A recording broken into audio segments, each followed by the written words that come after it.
Hello everybody and welcome back to On Point HQ. In this video I'm going to be talking about my 10mm American Civil War project.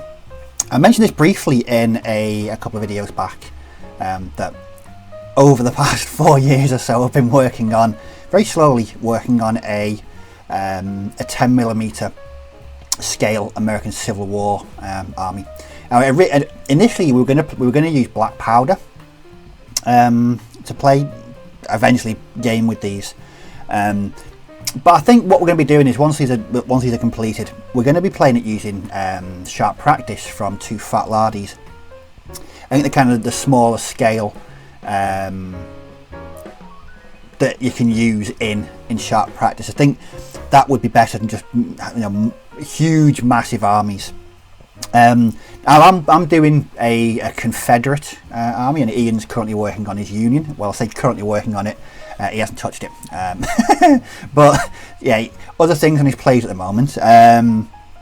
But he has asked me to actually paint them for him. I've never painted figures for anyone else before, so I may take him up on that. I've not quite decided yet, but I've recently just finished this this kind of second unit, and I just thought I'd run through what I've done, show you what they look like, but also run over the actual figures themselves from Pendraken.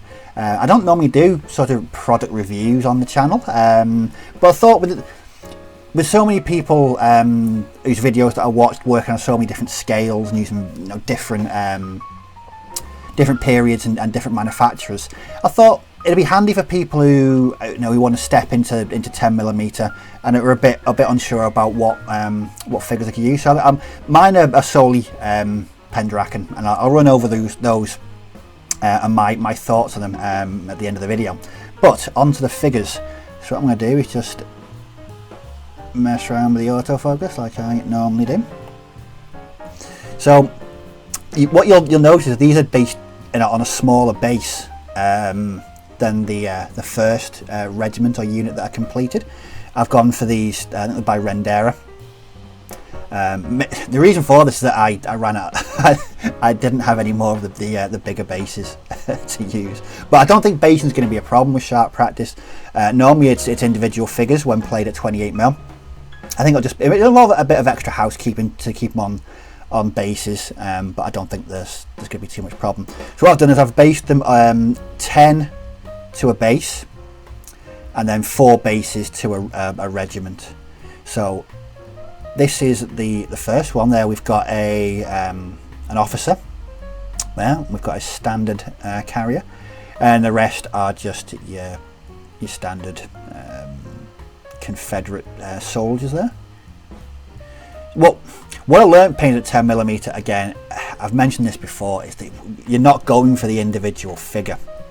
If I was to try that, I think I'd go a bit peculiar, trying to paint everyone to an immaculately presented standard.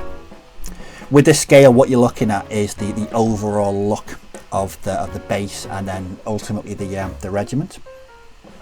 So again, here we've got another standard, same officer model, and we've got a musician there with his drum, and the rest of them are just, like I say, standard troopers. Now the colour scheme I've gone for this, when I've painted these, I've tried to convey them as being a sort of, you know, a ragtag look. So there's a mixture of standard sort of pale blue trousers and grey uniforms, but I've thrown in you know, different coloured hats, different coloured trousers, try to break them up, make them, like I say, make them look a bit irregular and a bit ragtag. I think the Union would be more defined. There'd be more predominantly blue uniforms, but I like the way that these have turned out, and it breaks the painting up as well, that you're not painting the same colours over and over again. I actually painted three of these bases, so 30 figures in one batch. There's not many colours on there, and it mainly relies on washes and quite sharp, crisp highlights just to set them off. And the basing is just my normal static grass and clump foliage. There's the last stand there. As you can see, they're a good mix of different colours, different uniform colours. Just fix that there. I think it gives that nice, like I say, ununiform or ragtag look that I really want my my Confederate troops to have. So that's the regiment done. So onto the individual figures now. Actually, I bought these about 4 years ago. I mean, actually 5 years ago now. I've just never got around to painting them in one continuous batch before. But what I was impressed with though is the actual quality of the figures. Really good sculpts for 10mm. So that's just a standard trooper. So that's an officer figure there with his sabre and his fancy hat and his boots and his sash. They paint up remarkably well as well. I'd never painted in this scale before, and so I was a bit, where do I even start with these? But the figures themselves are tremendously good. Another officer. Yeah, the level of detail on me is just right. It's just right, as I would say. So as a musician. And once you start painting them, yeah, the details really do start coming out. I know sometimes it's hard to see details in just bare metal.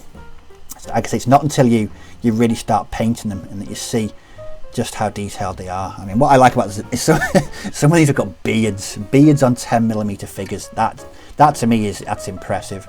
And the Civil War did produce some fantastic facial hair. I don't know why, but there was definitely a penchant for extreme beards and moustaches during the American Civil War. So these are from the kind of the last 40 that I've got to paint, and they'll be based in exactly the same way as the previous ones and painted the same way. So again, a really nice collection of figures from Pendraken. I know Ian's bought some of their fantasy range as well, and he's been massively impressed with the fantasy range. I've only really got the Civil War ones, but yeah, from what I've seen and what I've painted so far, these will definitely be my go-to for any further 10mm figures. They're really good. So let's back to the table. So there we have it. That's my my Confederate American Civil War project update. 4 stands completed. Like I say, I'd already painted 1 stand, so I had 3 more, so that's 30 men to paint. No time at all, a couple of hours work. Let them to dry, leave them to dry, and then base them, and they're done. So I think the other 40, I'm going to fly through them in no time at all. But yeah, I wish I'd actually started this sooner. Like I said, they've been sat on my shelf of abandoned projects for a while, but it's largely just the infantry left that I need to paint. So I'm going to be cracking on with those in the very near future. Well, I hope you found that useful. Wasn't really a review of sorts. It was just showing you what figures I've bought and what I think of them. But they're for the scale, they're fantastically detailed, crisp sculpts. I always enjoy working with them. Well, thanks for watching. If you've got any comments or questions, just leave them down below. But as always, take care, may your dice roll well, and I'll catch you all in the next video. So, bye-bye for now.